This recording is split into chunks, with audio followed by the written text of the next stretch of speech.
Kur'an'daki sure sıralaması nasıl yapıldı ve sure sıralamasını kimler yaptı?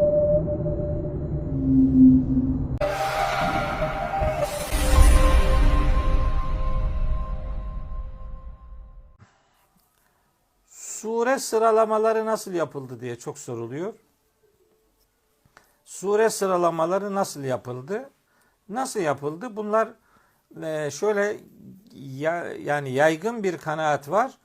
Bu sure sıralamalarını sahabiler yaptı. Hatta sure sıralamasını Zeyd bin Sabit'in başkanlığını yürüttüğü 4 kişiden oluşan bir heyet yaptı diye, Hazreti Osman döneminde yapıldı diye böyle kabuller var ama bu standart bir kabul değil.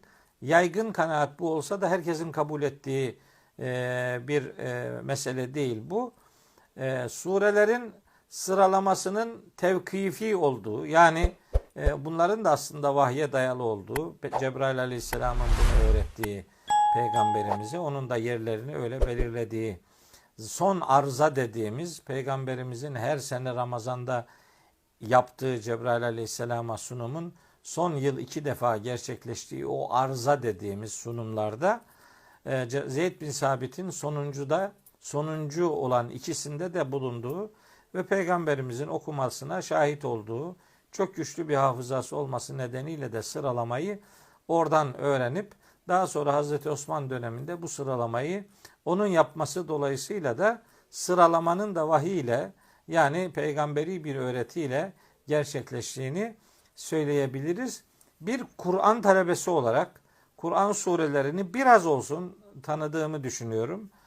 Bu sıralamaya Mekki, Medeni sureler noktasında, Mekki'den sonra Medeni, Medeni'den sonra icabında Mekki, böyle sıralamalar değişik olsa da sureler arasında muhteşem bir konu irtibatının bulunduğunu özellikle size söyleyeyim. Özellikle, yani Fatiha'dan sonra ancak Bakara gelebilirdi.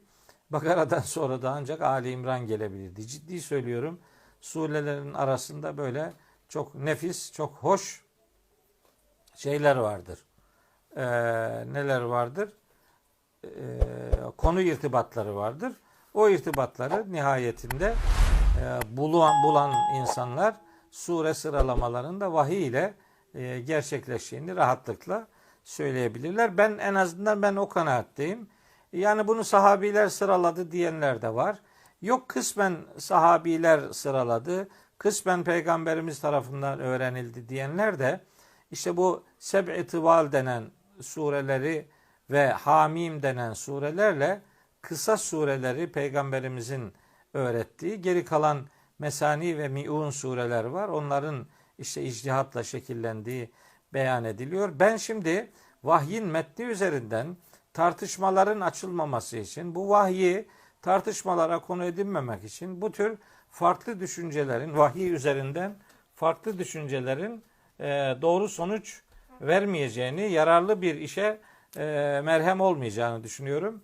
Kur'an talebesi bir adam olarak, Kur'an'la uğraşan bir insan olarak, sureleri tanımaya gayret eden, 40 yıldır bu işin içerisinde olan bir insan olarak bu sıralamanın çok nefis olduğunu ifade edebilirim. Peki niye nüzul sırasına göre olmadı da böyle oldu? Bakın, bu şuna benzer. Niye 114 sure oldu da 214 sure olmadı demek gibi bir şeydir. Eğer sıralama böyle şekillendirildiyse biz bunun içerisindeki düzeni ararız. Biraz önce ifade ettiğim gibi önce Mekki sureleri okuruz. Çünkü biliyoruz hangilerinin Mekki sureler olduğunu, hangilerinin Medeni olduğunu biliyoruz, tanıyoruz. Bunun üzerinden önce bir Mekki sure okuması, sonra Medeni surelerin takip edilmesi herhangi bir yanlış okuma değildir. Sıralamanın ben peygamberimiz tarafından böyle şekillendirildiğine ve bunun adının da tevkifilik olduğuna inananlardanım. Tekrar ediyorum, başka düşünce ileri sürenler de elbet var. Ama ben bu dediğim tevkifilik de yani aklın durdurulması, yani içtihadın değil vahyin belirleyici olması noktasındaki kabule tevkifilik denmektedir.